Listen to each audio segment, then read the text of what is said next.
అందరికీ నా హృదయపూర్వక నమస్కారాలు. ఇప్పుడు మనం జూన్ నెల 1 తారీఖు నుంచి 30 తారీఖు వరకు కూడా రాశి ఫలాలు ఎలా ఉండబోతున్నాయో తెలుసుకుందాం. అంటే జూన్ నెల మొత్తం 2024 జూన్ నెల మొత్తం రాశి ఫలాలు అంటే 12 రాశుల వాళ్ళకి ఫలితాలు ఎలా ఉండబోతున్నాయో తెలుసుకుందాం. ముందు కర్కాటక రాశి వాళ్ళు నిజంగా అదృష్టవంతులండి మీరు. ఎందుకంటే మీ గ్రహబలం చాలా బాగుంది. భాగ్య రాజ్య లాభస్థానాల్లో బ్రహ్మాండంగా ఉన్నాయి. చెప్పుకుందాం. సరే, అదే మీ రాశి వాళ్ళకి కుజ దృష్టి ఉందండి. సంతోషంగా, నిత్య సంతోషంగా, ఆనందంగా, ఐశ్వర్యప్రదంగా ఉండబోతున్నారు. మీరు ఎలక్షన్స్లో గెలవబోతున్నారు. అంటే మీరు ఎలక్షన్స్లో ఉంటే, లేకపోతే మీరు ఎలక్షన్స్లో కాకపోయినా మీరు ఏ భావంలో ఉన్న ఎగ్జామ్స్ రాసినా, ఇంటర్వ్యూస్ వెళ్ళినా వాళ్ళని కూడా గెలవబోతున్నారు. ముఖ్యంగా ఎలక్షన్స్. ఎందుకంటే మీరు జాతక ప్రకారం చూసుకోవచ్చమ్మా. నేను చెప్పాను కానీ కాదు, గ్రహాలు అనుకూలవంతంగా మీకు ఉన్నాయని ఖచ్చితంగా చెప్తున్నాను. ఇంకా చెప్దాం, 9, 10, 11 భావాలు చెప్పుకుందాం. కానీ ద్వితీయ భావాన్ని శని చూస్తున్నాడు. శని చూడడం వల్ల చికాకులు, మనస్పర్ధలు, భార్యాభర్తల విషయంలోనూ, మీరు నోటి దురస్తడం వల్ల, కొద్ది చిన్న ప్రభావం వల్ల మీ ఫ్రెండ్ సర్కిల్లోనూ కొద్ది చిన్న ప్రాబ్లమ్స్ వస్తాయి. కానీ అక్కడ ఏమైంది, సెకండ్ హౌస్ లార్డ్ రవి ఎక్కడున్నాడు? 12వ భావంలో ఉన్నాడు. ఎవరి నక్షత్రంలో ఉన్నాడు? ఆరుద్ర నక్షత్రంలో ఉన్నాడు. కర్కాటక రాశి వాళ్ళకి చూసుకోండి, కర్కాటక లగ్నమైనా సరే, కర్కాటక లగ్నం వాళ్ళకి ద్వితీయాధిపతి అయిన రవి 12వ భావంలో ఉండి ఆరుద్ర నక్షత్రంలో ఉంటే ఫారిన్ కంట్రీస్ వెళ్తారు. ఫారిన్లో సెటిల్ అవుతారండి. వెళ్ళడం కాదు, ఫారిన్ కంట్రీస్లో సెటిల్ అవుతారని నేను చెప్పట్లా, శాస్త్రాలు చెప్తున్నాయి, పెద్దలు చెప్తున్నారు. సరే, అది పక్క పెడితే వాళ్ళ ద్వారా నేను చెప్తున్నాను అనుకోండి. అది పక్క పెడితే పైగా రవి బుధుల కాంబినేషన్ చాలా బాగుందండి. ఖర్చులు అధికంగా ఉంటాయండి. ద్వితీయ భావాన్ని శని చూడడం వల్ల, సెకండ్ హౌస్లో 12th భావంలో ఉండడం వల్ల ఫారిన్ కంట్రీసే కాదు, బాగా ఎక్కువ డబ్బులు ఖర్చు పెట్టేస్తుంటారు. ఖర్చులు అధికంగా కనిపిస్తుంటాయి. తర్వాత మీకు 3వ భావంలో కేతు ఉండడము, గురుదృష్టి ఉండడం వల్ల సంపూర్ణమైన ఆరోగ్యంగా మీ బ్రదర్స్ ఉంటారు. బ్రదర్సు, సిస్టర్సు వాళ్ళు చాలా బాగుండము, అదృష్టవంతులుగా ఉండడము, మీ కమ్యూనికేషన్, మీ ఐడియాస్ బాగా డెవలప్ చేసుకోవడము, ఉన్నతంగా ఉండడానికి అవకాశాలు ఉన్నాయండి. పట్టుదల ఎక్కువ ఉంటుందండి. ప్రతి పనులు పట్టుదల, ధైర్యం ఎక్కువ. 4th భావాన్ని కుజుడు చూస్తానండి. 4th భావాన్ని కుజుడు అంటే మంచివాడు కాదు, కానీ మీ రాశికి మాత్రం 4th భావాన్ని కుజుడు చూడడం వల్ల ల్యాండ్స్ ఉంటాయి, భూములు, అలాగే విద్య ఉంటుంది, తల్లిగారికి బాగుంటుంది, ఆరోగ్య పరిస్థితి బ్రహ్మాండంగా ఉంటుంది, వాహన యోగము, గృహయోగము ఉండడానికి అవకాశాలు ఎక్కువ, పంట పొలాలు ఉంటాయి సార్, రైతులు వాళ్ళకి డబ్బులు రావడానికి బాగా, అంటే ఫైనాన్షియల్ స్టేటస్ పెరగడానికి అవకాశం ఉంది, బాగుంది. పంచమ స్థానాన్ని గురుడు ఉన్నాడండి. పంచమ స్థానంలో గురుడు, ఇంకోటి చెప్పాలండి, పంచమ స్థానంలో గురుడు ఉన్నాడు. అలాగే కుజుడు కూడా చూస్తాడు. ఇంకోటి చెప్పాలంటే కుజుడు కూడా చూస్తున్నాడు. అంటే 5th హౌస్ని కుజుడు చూడడం వలన, గురుదృష్టి ఉండడం వలన, 5th హౌస్ లార్డ్ కూడా అంటే కుజుడు కూడా దశమస్థానంలో ఉండడం వలన మీకు యోగం ఏంటంటే పొలిటికల్ రంగంలో మీకు యోగం ఉండడము, పొలిటికల్ రంగంలో గెలవడము, పదవులు స్వీకరించడానికి అవకాశము ఉంది, లేకపోలేదు. ఎందుకు?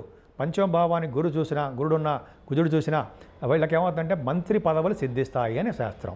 అలాగే మంత్ర సిద్ధి కూడా కలుగుతుంది. గాయత్రి మంత్రం కానీ మీరు ఏ మంత్రం చేసినా ఆ మంత్రాలు సిద్ధిస్తాయండి. మీకు అంత అద్భుతమైన ఫలితాలు ఉన్నాయి. ఇంకోటి ఏంటంటే ముఖ్యంగా మగపిల్లవాళ్ళు పుట్టడానికి, పుత్ర సంతానం యోగ్యత కలగడానికి అవకాశం ఉంది, కానీ డిలే అవుతుంది, ఆలస్యం అవుతుంది. కానీ మంచి సంతానం ఉంటుంది, సత్సంతానం ఉంటారండి, మగపిల్లలు పుడతారు. అలాగే మీకు ఆనందోత్సవాలతో ఉంటారండి. ఎప్పుడు కూడా మీకు ఫైనాన్షియల్ స్టేటస్ ఎక్కువ పెరుగుతూ ఉంటుంది, ఫైనాన్షియల్గా ఒక అద్భుతం. అంతేకాదండి, మీకు జనాకర్షణ ఎక్కువ, స్పోర్ట్స్ రంగంలో బాగా ఆడుతుంటారు. ఈ విధంగా చాలా బాగుందండి. సాహిత్య రంగంలో రచయితలుగా మంచి పేరు ప్రఖ్యాతులు తెచ్చుకోవడం, మ్యూజిక్ డైరెక్టర్స్ గాను, కొరియోగ్రాఫర్స్ గాను నిజంగా చాలా బాగుందండి, అద్భుతం. అలాగే పంచమ స్థానం బాగుందంటే మీకు స్టాక్ మార్కెట్లో కూడా బాగా డబ్బులు సాధిస్తారు ఉండవు. అప్పుడప్పుడు మీకు లాసులు కూడా వస్తూ ఉంటాయి. కొంచెం జాగ్రత్తగా ఆడండి, చూసుకోండి. నేను ఆడమని ప్రోత్సహించను, బట్ మీరు ఎలాగో చేస్తూ ఉంటారు, ఆ విషయం నాకు తెలుసు, ప్రాబ్లం ఉండదు. కానీ 7వ స్థానాన్ని మాత్రము గురుడు చూస్తానండి. పంచమ స్థానాన్ని గురుడు చూడడం వల్ల, 7వ స్థానం గురుడు చూడడం వల్ల పిల్లలు సేఫ్, మీ భర్త గారు కానీ భార్య గారు సేఫ్ అంటే ఏంటి, వాళ్ళకి ప్రాబ్లమ్స్ రాకుండా జాగ్రత్తగా ఉంటారు, హాయిగా ఉంటారు, ఎటువంటి కష్టాలు లేకుండా మంచి పద్ధతిలో నడుస్తారు అని అర్థం. ఇప్పుడు చూడండి, 7వ భావం చూడండి. 7వ భావం మనం వివాహ స్థానం అని, కళత్ర స్థానం అని, విజయస్థానం, సక్సెస్ అని అంటాం కదా. విజయస్థానం అని ఏంటి? వివాహ శుభకార్యాలు రావడం, వివాహాలు కలగడం, మీరు అనుకున్న సంబంధాలు కలగడం, ఎంత పర్ఫెక్ట్గా ఉందండి. పైగా 7వ స్థానం చూడడం వల్ల, గురుడు చూడడం వల్ల కూడా మీ చేస్తున్న బిజినెస్లు బాగా రాణించడం అవకాశం ఉంటుంది. విహారయాత్రలు చేస్తారు, మంచి మంచి బట్టలు కొనుక్కుంటారు, ఎంత బాగుందండి. కానీ 8వ స్థానంలో శని. ఇక్కడ చిన్న ప్రాబ్లం అంటే 8వ స్థానం శనికి దోషకారకుడు అవుతాడు. ప్రతి పనిలోనూ ఆటంకాలు ఎదురేట్ చేస్తుంటాడు, ప్రతి పనిలోనూ బద్ధకం వచ్చేట్ చేస్తుంటాడు. అందుకని మనం మెలికిలిసా ఉంటుందని శం శనేశ్వరాయ నమః, మెలికిలిసా అనమాట. ఓం శం శనేశ్వరాయ నమః, ఓం శం శనేశ్వరాయ నమః, ఓం శం శనేశ్వరాయ నమః మూల మంత్రాన్ని, గాయత్రి మంత్రాన్ని జపించడం వలన, తల్లిదండ్రులకి పూజ చేసుకోవడం వలన, తల్లిదండ్రులను ఆదరించాలి. ఎందుకంటే వాళ్ళకి ఎఫెక్ట్ మనమే తగలకూడదు, వాళ్ళ తిట్లు మనం తగలకూడదు. అదొకటి ఇంపార్టెంట్. సరే పెద్దవాళ్ళని కొంత పెద్దవాళ్ళంటే వీళ్ళు ఓల్డ్ ఏజ్ హోమ్ కానీ ఇటువంటి ప్లేస్లోనే వాళ్ళు పూజించడం వల్ల శని వలన వచ్చే దోషాలు తగ్గుతాయి. నేను చాలాసార్లు చెప్తున్నాను, మీకు తెలుసు. భాగ్యస్థానంలో రాహు తప్పు, ఎందుకంటే 9వ భావంలో రాహు అంత విశేషమైన యోగ ఫలితాలనే ఇవ్వడు. కానీ ఇక్కడ ఏమైంది, జలతత్వ రాశిలో ఉన్నాడు కదా. ఇక్కడ ఏంటంటే జలతత్వ రాశిలో ఉండడం వల్ల రాహు యోగాన్నే ఇస్తాడు. 9వ భాగ్యస్థానంలో ఉన్నాడు. సో భాగ్యస్థానంలో ఉన్న ఫ్లైట్స్ సంబంధించిన వాటిలో మీరు ఎక్కువగా విదేశాలు వెళ్తారు, ఫ్లైట్లు ఎక్కుతారు, మీకు ఫ్లైట్స్ సంబంధించిన విద్యలో బాగా రాణిస్తారు. అంటే విమాన సంస్థలు అంటారు సరే, వాటిలో కూడా చాలా బాగుంటుంది. గంగా స్నానం చేయిస్తారు. ఇంకా చెప్పాలంటే మీరు చేస్తున్న బిజినెస్లు కూడా బాగా రాణిస్తాయి.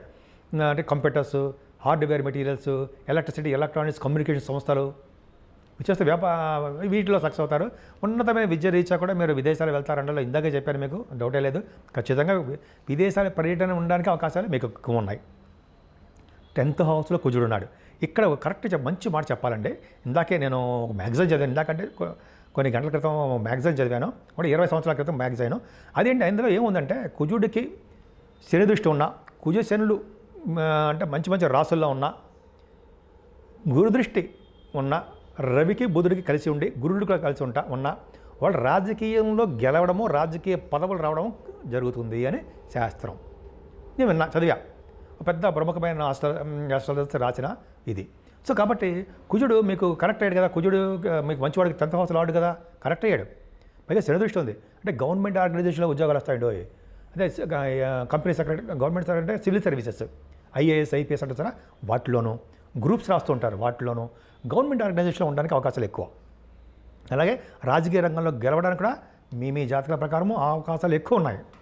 ఇందులో చెప్పిన కాంబినేషన్స్ వల్లనే. అలాగే దశమంలో కుజుడడం వల్ల దిగ్బలత్వం ఉంటుంది, స్ట్రాంగ్గా ఉంటాడు. కొన్ని చిన్న చిన్న దెబ్బలు కూడా తగులుతాయి అనుకోండి.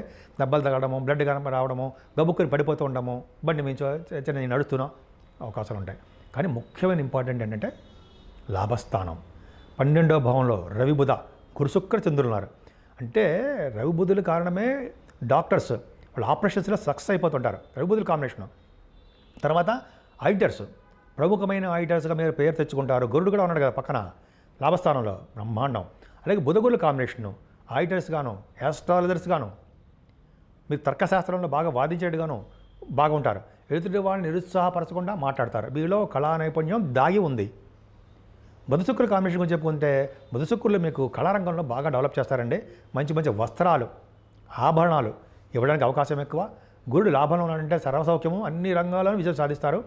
ఇంకా చెప్పాలంటే 11వ ఇంటి వాడు శుక్రుడు అక్కడ ఉండి మీ రాష్ట్రాధిపతి వచ్చే స్థితిలో ఉండడం వల్ల రోహిణి నక్షత్రంలో 5, 6 తారీఖుల లాభస్థానంలో ఉండడం వల్ల విశేషమైన లాభాలు కలుగుతాయండి. అంటే మీరు చాలా ఆనందోత్సవాలతో 4, 5, 6 తారీఖుల్లో బాగా ఉంటారు. 7వ తారీఖు కూడా.